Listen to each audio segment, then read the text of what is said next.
मुख्यमंत्री हेमंत सोरेन का आज संथाल दौरा।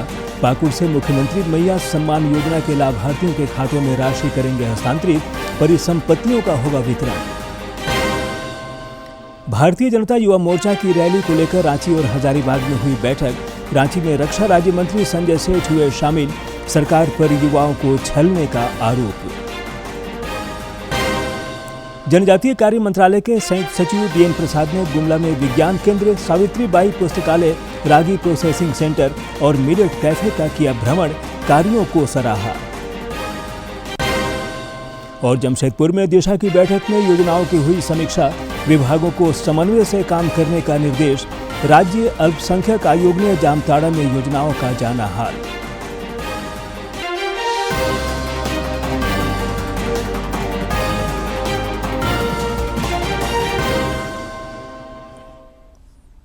नमस्कार, खबरें झारखंड में आपका स्वागत है। मैं हूं ज्ञानेश्वर प्रसाद श्रीवास्तव और अब समाचार विस्तार से। कोलकाता में ट्रेनी डॉक्टर से दुष्कर्म और हत्या मामले को लेकर देश भर के चिकित्सक और चिकित्साकर्मी आंदोलनरत हैं। आईएमए के आह्वान पर कल देश भर के डॉक्टरों ने 24 घंटे का कार्य बहिष्कार भी किया। इधर आईएमए ने इस मामले में प्रधानमंत्री नरेंद्र मोदी को पत्र लिखकर हस्तक्षेप का आग्रह किया है।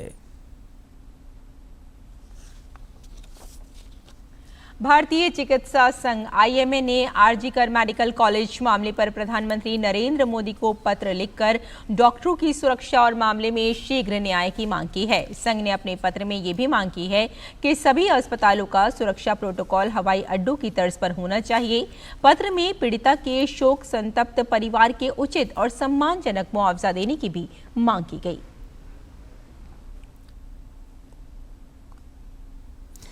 मुख्यमंत्री हेमंत सोरेन आज संथाल परगना का दौरा करेंगे। इस क्रम में वे विभिन्न कार्यक्रमों में शिरकत करेंगे। पाकुड़ में आयोजित कार्यक्रम के दौरान वे झारखंड मुख्यमंत्री मैया सम्मान योजना के लाभार्थियों के खातों में डीबीटी के माध्यम से राशि हस्तांतरित करेंगे। साथ ही कई सौगात देंगे और परिसंपत्तियों का भी वितरण करेंगे। भारतीय जनता युवा मोर्चा द्वारा 23 अगस्त को युवा आक्रोश रैली प्रस्तावित है। रैली को सफल बनाने के लिए लगातार बैठकों का आयोजन हो रहा है। रांची के हिंदपीढ़ी और गोंदा मंडल की बैठक में रक्षा राज्य मंत्री सह रांची के सांसद संजय सेठ भी शामिल हुए। इस दौरान उन्होंने कार्यकर्ताओं को आक्रोश रैली की सफलता सुनिश्चित करने के लिए कई महत्वपूर्ण सुझाव और निर्देश दिए। उन्होंने राज्य सरकार पर रोजगार के मुद्दे पर युवाओं को छलने का भी आरोप लगाया। इस मौके पर रांची के विधायक सीपी सिंह समेत अन्य नेता भी मौजूद थे। युवा आक्रोश रैली को लेकर हजारीबाग में भी भाजपा की बैठक हुई, जिसमें नेता प्रतिपक्ष अमर कुमार बावरी शामिल हुए। विवेकानंद सिंह की अध्यक्षता में भारतीय जनता युवा मोर्चा की आक्रोश रैली की सफलता को लेकर काफी देर मंथन हुआ। बैठक में नेता प्रतिपक्ष अमर कुमार बावरी भी शामिल हुए और नेताओं तथा कार्यकर्ताओं को जरूरी निर्देश और सुझाव दिए। युवा विरोधी, महिला विरोधी, आदिवासी विरोधी, दलित विरोधी, मूलवासी विरोधी सरकार को उखाड़ फेंकने के लिए पूरे झारखंड प्रदेश के युवाओं का जो भयंकर आक्रोश है उसका नेतृत्व देने के लिए भारतीय जनता युवा मोर्चा झारखंड प्रदेश के बैनर तले लाखों कार्यकर्ता और लाखों युवा इस सरकार को घेरने के लिए मोरहाबादी मैदान पहुंचेंगे। इस दौरान श्री बावरी ने महिला सुरक्षा और रोजगार के मुद्दे पर राज्य सरकार को घेरा। साथ ही राज्य सरकार पर जनता से वादा खिलाफी का भी आरोप लगाया। इस सरकार ने सभी को ठगा, सभी लोगों के साथ वादा खिलाफी की, चाहे अनुबंध कर्मी हो, संविदा कर्मी हो, पारा शिक्षक हो, सहायक पुलिसकर्मी हो, मनरेगा कर्मी हो। 5 लाख प्रतिवर्ष रोजगार का वायदा, 5,000 7,000 बेरोजगारी का भत्ता देने का वायदा, स्थानीय नीति, नियोजन नीति को और अच्छा करेंगे इसका वायदा। ये सारे वायदे 72,000 प्रत्येक परिवार को देंगे, गरीब परिवार को देंगे, ये सारे वायदे उन्होंने फेल कर दिए। इस दौरान कई नेता और बड़ी संख्या में पार्टी कार्यकर्ता मौजूद थे। दूरदर्शन समाचार के लिए ब्यूरो की रिपोर्ट। मंत्री सत्यानंद भोक्ता ने चतरा जिले के हंटरगंज प्रखंड में नवनिर्मित औद्योगिक प्रशिक्षण संस्थान आईटीआई भवन का विधिवत उद्घाटन किया। उन्होंने भरोसा जताया कि क्षेत्र में ITI खुलने से जिले के छात्र छात्राओं को तकनीकी शिक्षा के लिए अब बाहर जाने की आवश्यकता नहीं होगी। श्री भोक्ता ने कहा कि राज्य में तकनीकी शिक्षा को बढ़ावा देने के लिए सरकार सतत प्रयत्नशील है। नई दिल्ली में कल भाजपा की महत्वपूर्ण बैठक हुई। इस दौरान कई राज्यों में होने वाले विधानसभा चुनाव और सदस्यता अभियान पर चर्चा हुई। बाद में बताया गया कि 1 सितंबर से पार्टी का सदस्यता अभियान शुरू होगा। बीजेपी ने 1 सितंबर से देश भर में पार्टी का सदस्यता अभियान चलाने का फैसला किया है। ये अभियान 2 चरणों में चलाया जाएगा।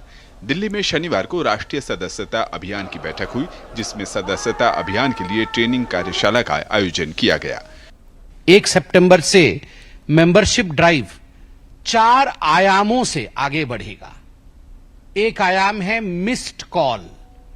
टेलीफोन में मिस्ड कॉल के माध्यम से लोग भारतीय जनता पार्टी से जुड़ पाएंगे। दूसरा आयाम है QR कोड। ये मॉडर्न जमाना है।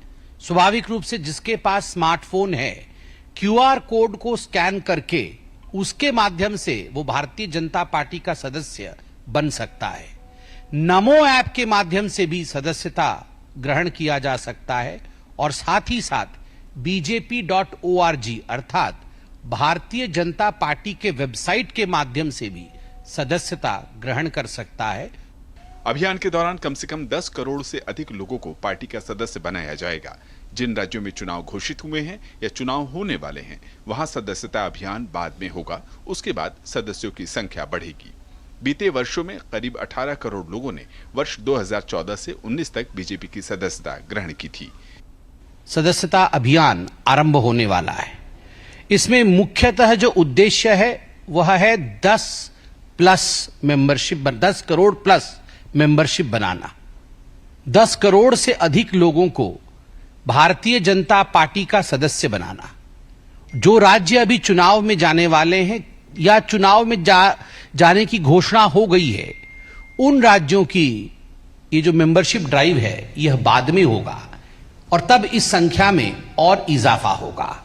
गौरतलब है कि बीजेपी ने सदस्यता अभियान के लिए राज्यवार और मोर्चेवार नेताओं के नाम भी तय किए हैं। बीजेपी इस सदस्यता अभियान के जरिए नए लोगों को भी पार्टी से जोड़ने का काम करेगी। शैलेंद्र मिश्र, DD न्यूज, दिल्ली। जनजातीय कार्य मंत्रालय के संयुक्त सचिव BN प्रसाद ने गुमला जिले का दौरा किया। इस दौरान उन्होंने जिले के विज्ञान केंद्र, सावित्रीबाई पुस्तकालय, रागी प्रोसेसिंग सेंटर और मिलेट कैफे का दौरा किया।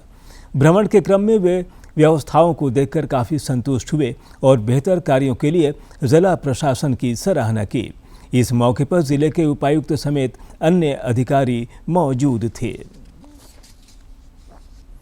रांची के नामकुम थाना क्षेत्र अंतर्गत बेल बगान में पुलिस ने गुप्त सूचना पर एक घर में छापामारी कर साइबर ठगी के आरोप में एक व्यक्ति को गिरफ्तार किया है। तलाशी के क्रम में 24 मोबाइल फोन, 3 चार्जर और 2 QR कोड बरामद किया गया। 23 अगस्त को राष्ट्रीय अंतरिक्ष दिवस मनाया जाएगा। इसरो ने विगत कुछ वर्षों में अंतरिक्ष विज्ञान के क्षेत्र में एक के बाद एक कई ऐतिहासिक उपलब्धियां हासिल की है। आइए मंगलयान के संबंध में इस खास रिपोर्ट को देखते हैं। 24 सितंबर 2014 अंतरिक्ष विज्ञान के क्षेत्र में भारत की बेहद लंबी छलांग। इस दिन इसरो के मार्स ऑर्बिटर मिशन मंगलयान ने जैसे ही मंगल ग्रह की कक्षा में प्रवेश किया, भारत ने नया इतिहास रच दिया। यह देश का पहला अंतर्ग्रहीय मिशन था जिसमें पहले ही प्रयास में सफलता ने कदम चूमे थे। इसरो से पहले दुनिया की कोई भी दूसरी अंतरिक्ष एजेंसी अपने पहले ही प्रयास में लाल ग्रह की कक्षा में सफलतापूर्वक प्रवेश नहीं कर सकी थी। इसके साथ ही इसरो मंगल की कक्षा में प्रवेश करने वाली दुनिया की चौथी अंतरिक्ष एजेंसी बन गई। 5 नवंबर 2013 को मंगलयान को PSLV C-25 के जरिए प्रक्षेपित किया गया था। भारत ने सबसे कम कीमत पर यह सफलता हासिल की थी। इस पूरे अभियान में लगभग 450 करोड़ रुपए खर्च हुए। अमेरिका ने मंगल अभियान में भारत से 10 गुना ज्यादा पैसा खर्च किया था। मंगलयान मिशन की उपलब्धियां। मंगल मिशन ने 6 महीने की अपनी तय अवधि से अधिक समय तक काम किया। इस मिशन ने 8 सालों तक मंगल ग्रह की सतह और वायुमंडल का अध्ययन किया। इस दौरान मिशन ने मंगल की स्थलाकृति, आकारिकी, खनिज विज्ञान और वायुमंडल का अध्ययन किया। मंगल कलर कैमरा, जिसने अब तक 1100 से अधिक चित्र तैयार किए हैं और एक मंगल एटलस प्रकाशित किया है। पीयर रिव्यूड जर्नल्स में 35 से अधिक शोध पत्र प्रकाशित हुए। अप्रैल 2022 में मंगलयान का इसरो से संपर्क टूट गया और इसी के साथ मिशन समाप्ति की घोषणा कर दी गई। मंगलयान राष्ट्रीय गौरव का मिशन है। इस मिशन ने देश की युवा पीढ़ी में उत्साह पैदा किया, साथ ही अंतरिक्ष से जुड़ी तकनीकों को समझने और उन पर चर्चा करने की उनकी जिज्ञासा को जगाया। मंगलयान की सफलता के बाद इसरो अब एक बार फिर से मंगल ग्रह पर वापसी करने की तैयारी कर रहा है। मंगल ग्रह के अगले मिशन से इसरो इस साल ग्रह के और भी रहस्यों के बारे में पता लगाएगा। इस नए मिशन का लक्ष्य मंगल की सतह पर एक रोवर और हेलीकॉप्टर उतारना है। अगर यह मिशन सफल रहा तो भारत अमेरिका और चीन के बाद मंगल पर यान उतारने वाला तीसरा देश बन जाएगा। पुनीत शर्मा की रिपोर्ट, डीडी न्यूज। जमशेदपुर के सांसद विद्युत वरण महतो की अध्यक्षता में दिशा की बैठक हुई, जिसमें योजनाओं के क्रियान्वयन की समीक्षा हुई। इस दौरान सभी विभागों को समन्वय से जन कल्याणकारी योजनाओं को आम लोगों तक सुगमता से पहुंचाने के निर्देश दिए गए। बैठक में विधायक सरयू राय, रामदास सोरेन, जिला परिषद अध्यक्ष बारी मुर्मू और उपाध्यक्ष पंकज समेत प्रखंड प्रमुख शामिल हुए। राज्य अल्पसंख्यक आयोग की टीम ने कल जामताड़ा का दौरा किया। जामताड़ा दौरे के क्रम में राज्य अल्पसंख्यक आयोग के अध्यक्ष हिदायतुल्लाह खान ने टीम के अन्य सदस्यों के साथ जिले में संचालित विभिन्न विकास योजनाओं की अधिकारियों के साथ समीक्षा कर जरूरी निर्देश दिए। जिला प्रशासन के, जामताड़ा जिला प्रशासन के तमाम जो पदाधिकारी थे, हर विभाग के पदाधिकारी अपना रिपोर्ट लेकर आए और सभी रिपोर्ट को हम लोग बहुत गहन तरीके से उसको देखा गया।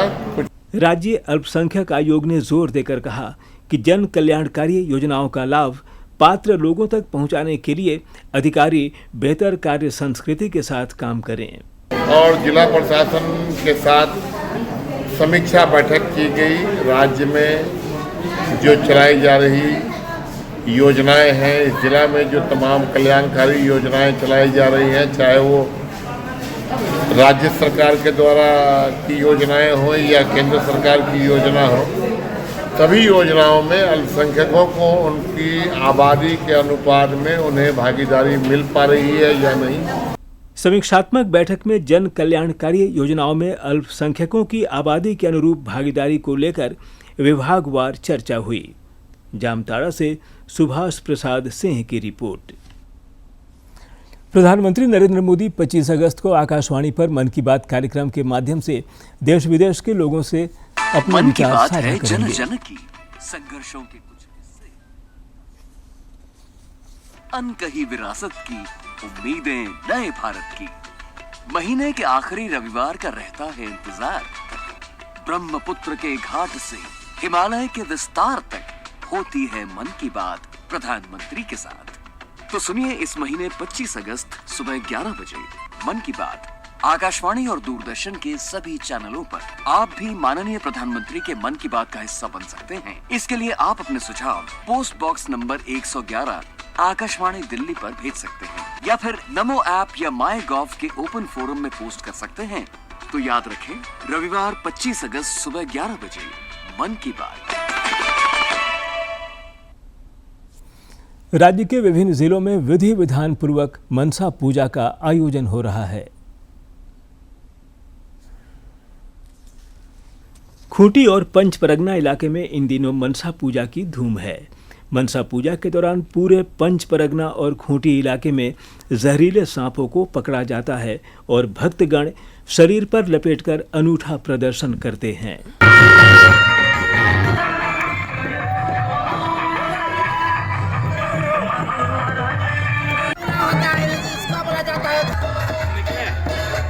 कई बार ये सांप लोगों को काटते हैं, लेकिन मनसा पूजा के दौरान विशेष मंत्र और सर्पदंश रोधी जड़ी बूटियों के धारण से इसका विष शरीर में नहीं फैलता। नाग सांप को मनसा मां की सवारी माना जाता है, इसलिए मनसा मां की प्रतिमा में नाग सांप भी बनाया जाता है। सर्प देवी के पर्व को लेकर लोगों में काफी उत्साह रहता है। लोग पूरे धूमधाम से जहरीले सांपों को पिटारे में लेकर नाचते गाते हैं। मां मनसा की पूजा करते हैं हम लोग, इसलिए आज हम लोग को कोई एतराज नहीं होता है कि सांपों से खेलना है। आज हम लोग के ऊपर मां मनसा का कृपा है, हम लोग आज सांपों से खेलते हैं। मनसा पूजा करने वाले भक्त इस दौरान उपवास रखते हैं। ये सभी सांप पूजा के दूसरे दिन मेले के बाद जंगलों में मंत्रोच्चार के साथ छोड़ दिए जाते हैं। यहाँ हर साल की भांति इस साल भी भव्य प्रोग्राम जैसे त्रिशूल बेदा और गाल बेदा, छाती बेदा और सारा चीज, बहुत सारा प्रोग्राम होता है। मनसा पूजा पंचपरगना की आस्था और सांस्कृतिक विभिन्नता का अनूठा पर्व है, जिसमें बड़ी संख्या में स्थानीय लोग शामिल होते हैं। खूंटी से ज्योत्सना की रिपोर्ट। और अब देखते हैं फटाफट अंदाज में जिलों की खबरें।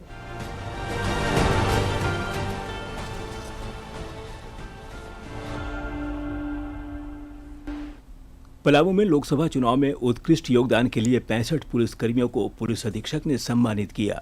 इस अवसर पर पुलिस अधीक्षक ने कर्मियों को प्रशस्ति पत्र प्रदान कर उनका हौसला बढ़ाया। सम्मान समारोह के बाद क्राइम मीटिंग हुई, जिस दौरान एसपी ने सभी थाना क्षेत्रों का रिकॉर्ड मंगवाया और जहां कमियां पाई गईं उन्हें तुरंत दुरुस्त करने के निर्देश दिए।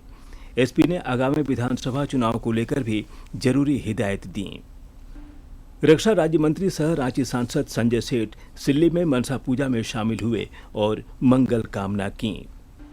मंत्री हफीजुल हसन ने मधुपुर विधानसभा क्षेत्र के करो बाजार में 6 करोड़ 2 लाख रुपए की लागत से बनने वाले ढीवा मुख्य पथ से करो बाजार वाया रुसिया बरबो तेलु पारुआ बुधवाटान सड़क के मजबूतीकरण एवं मरम्मती कार्य का शिलान्यास किया।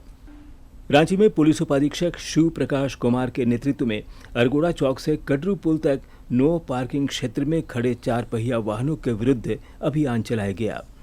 इस दौरान 20 वाहन चालकों को चेतावनी दी गई।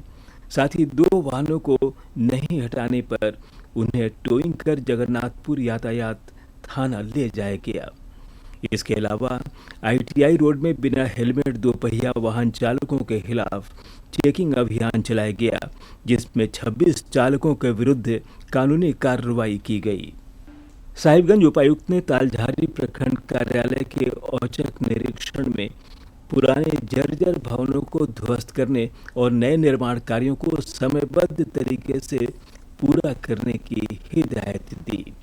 उन्होंने प्रखंड कार्यालय के सुंदरीकरण के लिए भी आवश्यक दिशा निर्देश दिए। दुमका में सड़क सुरक्षा टास्क फोर्स की बैठक में जिले के उपायुक्त ने सड़क दुर्घटना रोकने और सड़क सुरक्षा संबंधी जागरूकता कार्यक्रम के आयोजन को लेकर संबंधित अधिकारियों को कई निर्देश दिए। साहिबगंज जिला कल्याण पदाधिकारी की अध्यक्षता में समीक्षा बैठक आयोजित की गई। इस दौरान उन्होंने पशुधन विकास योजना, मुख्यमंत्री स्वास्थ्य सहायता योजना, साइकिल वितरण योजना और बिरसा आवास योजना की समीक्षा कर योजनाओं को समय पर पूर्ण करने की हिदायत दी। कोडरमा संयुक्त कृषि भवन सभागार में कृषि पशुपालन एवं सहकारिता विभाग के सौजन्य से जिला स्तरीय खरीफ कर्मशाला का आयोजन किया गया। कर्मशाला में जिले की उपायुक्त भी शामिल हुए। इस दौरान किसानों को पैदावार बढ़ाने के कई टिप्स दिए गए। देवघर उपायुक्त ने राज्य सरकार के निर्देशानुसार हवाई परिक्रमा आकाशीय दर्शन के तहत जिले में चल रहे कार्यों की समीक्षा की। इस दौरान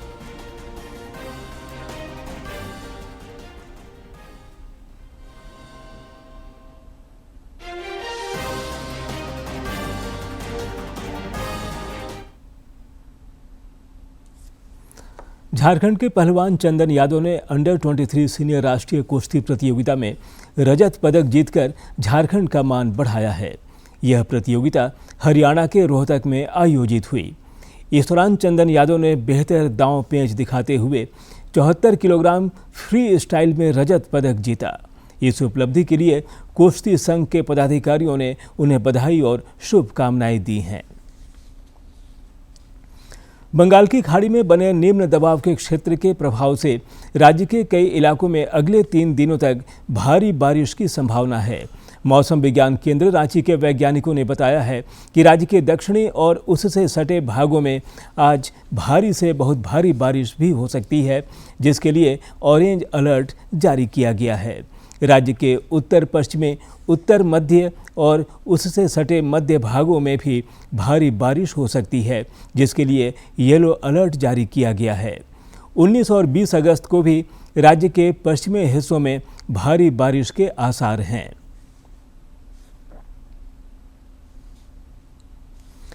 दूरदर्शन झारखंड पर पल पल की खबरों से जुड़े रहने के लिए आप हमारे social media platform Twitter, Facebook और यूट्यूब से जुड़ सकते हैं, क्योंकि खबरों से जितना बाखबर रहना जरूरी है, उससे ज़्यादा जरूरी है सटीक, संतुलित और निष्पक्ष समाचार। हमारा ट्विटर हैंडल है DD न्यूज़ झारखंड और फेसबुक पेज है RNUDDK। आप हमें YouTube channel Jharkhand DD news पर भी देख और सुन सकते हैं। और अब अंत में मुख्य समाचार एक बार फिर।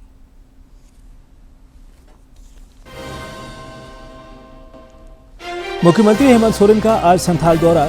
पाकुड़ से मुख्यमंत्री मैया सम्मान योजना के लाभार्थियों के खातों में राशि करेंगे हस्तांतरित, परिसंपत्तियों का होगा वितरण।